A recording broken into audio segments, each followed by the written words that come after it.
ಸ್ವಾತಂತ್ರ್ಯ ಪೂರ್ವದ ಕನಸಾದ ಪ್ರತಿ ಮನೆಯಲ್ಲೂ ವಿದ್ಯುತ್ ಶಕ್ತಿ ಒದಗಿಸಬೇಕು ಎಂಬ ಯೋಜನೆಯಿಂದ ಇಂದು ಸರ್ಕಾರ ಹಲವಾರು ಯೋಜನೆಗಳನ್ನು ಜಾರಿಗೆ ತರುತ್ತಿದೆ. ನಮ್ಮ ನಾಯಕರೇ ಹೇಳುವಂತೆ 2025ರ ಒಳಗೆ ಪ್ರತಿ ಮನೆಯಲ್ಲೂ ಸಹ ವಿದ್ಯುತ್ ಇರಬೇಕು, ಯಾವುದೇ ಮನೆ ಕತ್ತಲೆಯಲ್ಲಿ ಇರಬಾರದು ಎಂದು ಹೇಳುತ್ತಾರೆ. ಆದರೆ ಇಲ್ಲಿರುವ ದಾರಿಯೇ ಬೇರೆಯಾಗಿದೆ. ಕೆಲವು ಕೆಇಬಿ ಸಿಬ್ಬಂದಿಗಳು ಮತ್ತು ಅಧಿಕಾರಿಗಳ ಲಂಚಾವತಾರದಿಂದಾಗಿ ಕೆಲವೊಂದು ಮನೆಗಳು ಇಂದು ಕೂಡ ವಿದ್ಯುತ್ ಕಾಣದೆ ಕತ್ತಲೆಯಲ್ಲೇ ಮುಳುಗಿದೆ.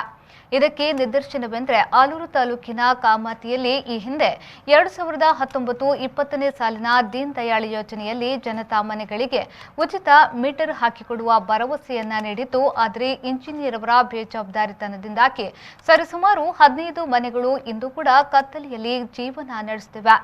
ಸರ್ಕಾರ ಬಡವರಿಗೆ, ನಿರ್ಗತಿಕರಿಗೆ ಹಲವಾರು ಯೋಜನೆಗಳನ್ನು ಜಾರಿಗೆ ತಂದರೂ ಕೂಡ ಯಾವುದೇ ಯೋಜನೆ ಕೂಡ ಇಂದು ಬಡವರಿಗೆ ತಲುಪುತ್ತಿಲ್ಲ ಎಂಬುದೇ ವಿಷಾದನೀಯ. ಇಲ್ಲಿರುವ ಕೆಲವು ಅಧಿಕಾರಿಗಳು ಜನರಿಂದ ಹಣವನ್ನು ಕಿತ್ತುಕೊಂಡು ಅವರ ಈ ಕೆಲಸವನ್ನ ಮಾಡಿಕೊಡದೆ ಸತಾಯಿಸುತ್ತಿದ್ದಾರೆ. ಮನೆಗಳಲ್ಲಿ ಓದುವ ವಿದ್ಯಾರ್ಥಿಗಳು ಮಕ್ಕಳಿದ್ರೂ ಬೀದಿ ದೀಪ ಅಥವಾ ಸೀಮೆಎಣ್ಣೆ ದೀಪದಲ್ಲಿ ಜೀವನ ಕಳೆಯುವ ಪರಿಸ್ಥಿತಿ ಬಂದೊದಗಿದೆ. ಇಷ್ಟೆಲ್ಲ ಆದರೂ ಕೂಡ ಇದಕ್ಕೆ ಸಂಬಂಧಪಟ್ಟ ಹಿರಿಯ ಅಧಿಕಾರಿಗಳಾಗಲಿ ಅಥವಾ ಈ ಕ್ಷೇತ್ರದ ಜನಪ್ರತಿನಿಧಿಗಳಾಗಲಿ ಇಂತಹ ಅಧಿಕಾರಿಗಳ ಮೇಲೆ ಕ್ರಮ ಕೈಗೊಳ್ಳದೆ ಕೈಕಟ್ಟಿ ಕುಳಿತಿದ್ದಾರೆ ಎಂದು ಸಾರ್ವಜನಿಕರು ವಿಷಾದ ವ್ಯಕ್ತಪಡಿಸಿದ್ದಾರೆ. ಇನ್ನು ಮುಂದಾದರೂ ಸಂಬಂಧಪಟ್ಟ ಜನಪ್ರತಿನಿಧಿಗಳು ಆಗಿರುವ ಅನ್ಯಾಯಕ್ಕೆ ನ್ಯಾಯ ಒದಗಿಸಿ ಇಂತಹ ದುರಾಸೆ ಅಧಿಕಾರಿಗಳ ವಿರುದ್ಧ ಕ್ರಮ ಕೈಗೊಳ್ಳಬೇಕೆಂದು ಆಗ್ರಹಿಸಿದ್ದಾರೆ.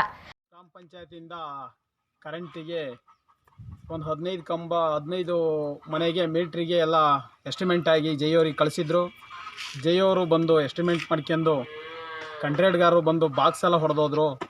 ಆ ಬಾಕ್ಸ್ ಹೊಡೆದೋದ್ಮೇಲೆ ಮೀಟ್ರ್ ಯಾವಾಗ ಬರೋದು ಅಂತ ಕೇಳಿರೆ ದುಡ್ಡು ಕೊಡಿ ಅಂತ ಕೇಳಿರು. ನಾವು 3,000 4,000 5,000ವರೆಗೂ ಒಂದೊಂದು ಮನೆಯವ್ರು ಕೊಟ್ಟಿದ್ದೀವಿ. ಮತ್ತು ಕಂಬ 7 ಕಂಬ ಎಸ್ಟಿಮೇಟ್ ಮಾಡ್ಕೊಯಿದ್ರು. ಆ 7 ಕಂಬನೂ ತಂದು ಹಾಕಿಲ್ಲ. ಯಾರ್ಯಾರಿಗೋ ಬೇರೆಯವ್ರಿಗೆ ಕಂಬ ಎಲ್ಲ ಮಾರ್ಕೊಂಡು ಬಿಲ್ ಪಾಸ್ ಮಾಡಿ ಕಳಿಸಿದ್ದಾರೆ. ನಾವು ಹೋಗಿ ಕೇಳಿರೆ ಇಲ್ಲ ರೀ, ಅದು ಹಂಗಾಗಿದೆ ಹಿಂಗಾಗಿದೆ ನೆಕ್ಸ್ಟ್ ಮಂತ್ ಹಾಕೋಣ ಅಂತ ಹೇಳ್ತಾರೆ. ಅವ್ರು ನೆಕ್ಸ್ಟ್ ಮಂತ್ ಆದರೂ ಇಲ್ಲ, 1 ವರ್ಷ ಆದರೂ ತಂದು ಗಮನಕ್ಕೆ ಏನು ಮಾಡಿಲ್ಲ. ನಮಗೆ ಕರೆಂಟ್ ಬೇರೆ ಇಲ್ಲ, ಮಕ್ಕಳು ಓದೋಕ್ಕೆ ಕರೆಂಟ್ ಇಲ್ಲ, ಕ್ಯಾಂಡ್ಲಲ್ಲಿ ಮತ್ತು ದೀಪದಲ್ಲೆಲ್ಲ ಇದ್ದೀವಿ. ಅದು ಬೇರೆ ಕರೆಂಟ್ ಬೇರೆ ಎಲ್ಲೂ ನೇತಾಕ್ಯನಂಗಿಲ್ಲ. ಕೇಬಲ್ ತಂದು ಬೇರೆ ಎಳೆದೋಗಿದ್ದಾರೆ. ಲೈನ್ ಮ್ಯಾನ್ ಬಂದು ತೊಂದರೆ ಕೊಡ್ತಾರೆ. ಲೈನ್ ಎಳ್ಕೊಬೇಡಿ, ನೀವು ಬಂದು ಮೀಟ್ರ್ ಹಾಕ್ಸ್ಕೊಳ್ಳಿ, ಇಲ್ಲ ದುಡ್ಡು ಕೊಡಿ ನಾವು ಹಾಕ್ಸ್ತೀವಿ ಅಂತ ಹೇಳ್ತಾರೆ. ಜೈಯವರು ಕೇಳಿರು ಇದು ಮಾಡ್ತಾರೆ. ಮೊನ್ನೆ 1 ತಿಂಗಳು ಆಚೆಲ್ ಹೋಗಿ ಜೈಯವ್ರು ಕೇಳಿರೆ ಇಲ್ಲ ರೀ ಅದು ಮುಗಿದೋಗಿದೆ ನಾವೇನು ಮಾಡೋಂಗಿಲ್ಲ ಅಂತಾರೆ. ಅವರೇ ಸೈನ್ ಮಾಡಿ ಬಿಲ್ಲೆಲ್ಲ ಪಾಸ್ ಮಾಡಿ ಕಳಿಸಿದ್ದಾರೆ. ಸುಮಾರು ನಮ್ಮ 10-15 ಮನೆಗೆ ಮೀಟ್ರ್ ಬಂದಿದ್ದು ಸರ್ಕಾರದ ಕಡೆಯಿಂದ. ಮೀಟ್ರ್ ತಂದು ಹಾಕಕ್ಕೆ ಬಂದರು. ದುಡ್ಡು ಕೇಳಿ ದುಡ್ಡು 2,000-3,000 ಕೇಳಿ ದುಡ್ಡು ಇಸ್ಕೊಂಡು ಹಾಕ್ತಲೇ ಹೋಗಿದ್ದಾರೆ. ಬಟ್ ಇನ್ನೊಂದು ಪ್ರಾಬ್ಲಮ್ ಅಂತಂದ್ರೆ ನಮಗೆ ಕರೆಂಟ್ ಇಲ್ಲ.